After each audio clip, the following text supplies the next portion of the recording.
Assalamualaikum. One of the most humiliating feelings a man can carry after divorce is this. You still go to work. You still function. You still look stable outside. But inside, you are quietly asking yourself, do I actually have enough? Can I still provide? What happens if this all goes wrong again? Before we go further, download the Muslim Man Review Playbook. It's a 30-minute comeback protocol from the description. It is for the Muslim man who feels mentally noisy, unfocused, spiritually distant, and unstable during divorce or after it. It helps you reset your body, calm your mind, and reconnect with Allah before your day gets wasted by panic, distraction, and emotional drift. Let me say this properly, brother to brother. A lot of men after divorce think they have a money problem. Sometimes they do, but deeper than that, they have a fear problem, a trust problem, a risky problem inside the heart. And I know that because I have felt it. One of the ugliest financial fears I had after divorce was very simple. Not luxury, not status, not some fantasy lifestyle. Just this. Do I have enough money or not? I had already lost my home. So this was not theory anymore. The fear became very real. Can I provide for myself? And even heavier than that, can I still provide for my child? That fear sits differently when you are a father, because money is no longer just money. It becomes safety, dignity, and it becomes whether the people you love will be okay. And what really broke me was this. I could still bring home the bacon, and it still was not enough to save the family. That does something to a man. Because a lot of us grow up believing that if we provide, if we work, if we carry the financial burden, then surely that should be enough. But when the family still breaks, now your provider identity gets hit. And that wound can make a man do one of two things. He either rebuilds properly or he starts performing strength. I remember sitting at home alone, reviewing my finances. Quiet house. Just me, looking through the numbers. And I felt that squeeze in my stomach. You know that feeling. Nothing dramatic outside. But inside your body, something tightens.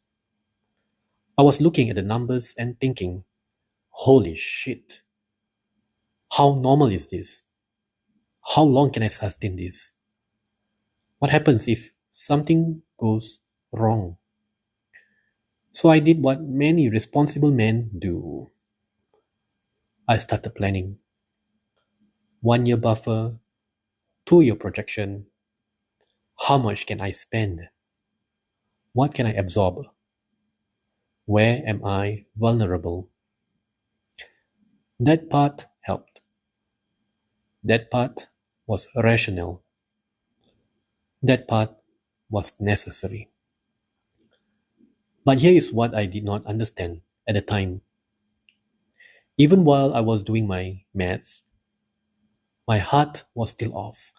Because deep down, I was acting like risky came mainly from me, from my effort, from my hustle, from how hard I could push.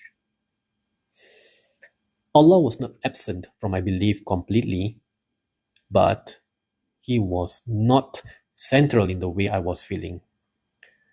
I was aloof, and when money felt tight, I panicked. I overthought. I gripped harder. I tried to work more. I tried to force outcomes.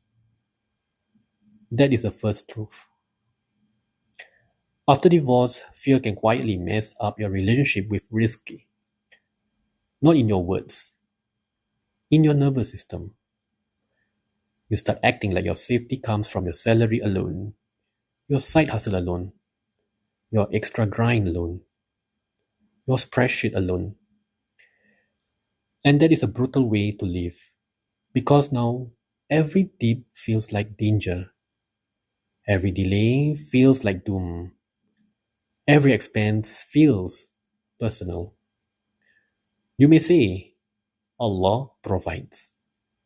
But the real question is, do you live like you believe that? Because I did not. Not fully. And when a man forgets the source, he starts doing foolish things just to feel strong again. That leads to the second truth. After divorce, I did what a lot of wounded men do.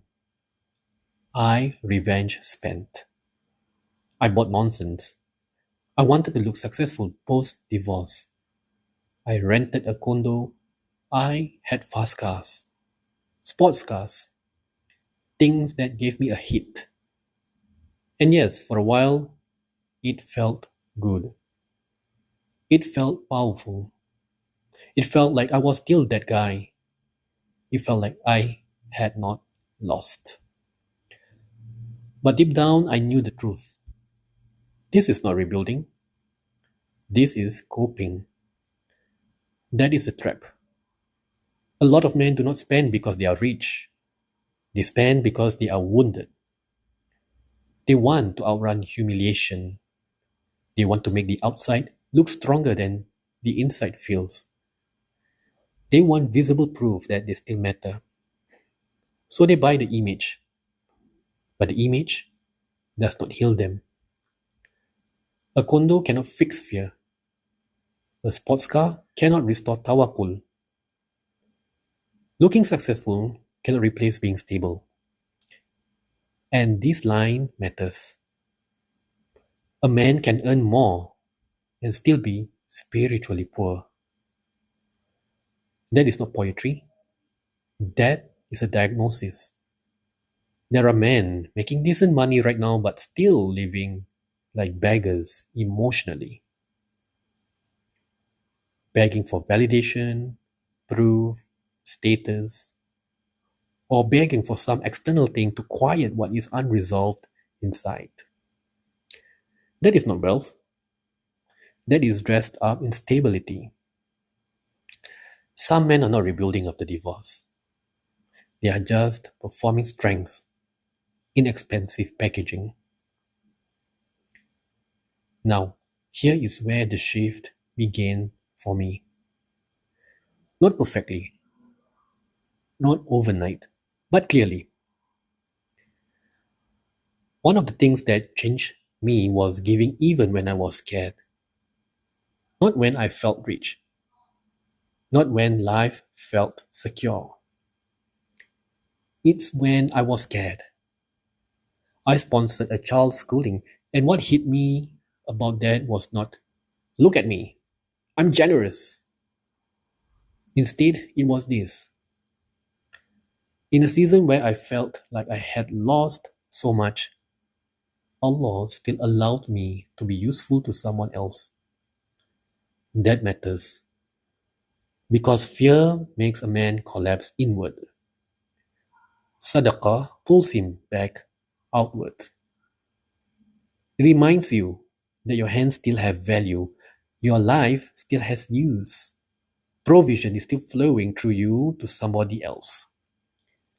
And when I saw that child progressing, when gratitude came back from that, it softened something in me. Not because charity is a transaction where I pay and Allah owes me. No, no. It softened my panic. It reminded me that Allah had still given me enough to contribute, and slowly, other things started to change too. My spending changed. My mindset about provision changed. My response to stress changed. Even now, I am not going to fake perfection. That fear still visits sometimes. Sometimes I still want more money, more proof, more security, maybe a promotion at work, maybe millions in my bank. But now I catch it faster. I give even when I'm scared. I default to Alhamdulillah during stress. I force myself to think rationally while the panic is rising. That matters because panic makes a man impulsive. Gratitude slows him down. Gratitude clears the smoke. Gratitude reminds him that Allah has already given a lot. And sometimes that is the real issue. Not that Allah's provision is too small, but that your fear is louder than your gratitude. Say that slowly. Sometimes the problem is not that Allah's provision is not enough. The problem is that your fear is louder than your gratitude. That is the battle. So, what do you do if you are rebuilding after divorce? You review your numbers, you plan properly, you build your buffer, you cut stupid spending, you stop performing success, you work hard. But you do not worship the spreadsheet. You remember the source. You give even when scared. You make istighfar when your chest gets tight. You say Alhamdulillah before panic hijacks your thinking. You stop trying to look rich when your soul is unstable. Because the path of panic makes you flashy for a moment and empty for years. The path of obedience may feel slower, but it makes you solid. And it is what many divorced Muslim men actually need. Not more image, more solidity, more barakah, more discipline, more internal order. Apply this and you become a different kind of man. A man who still fears sometimes but does not obey it.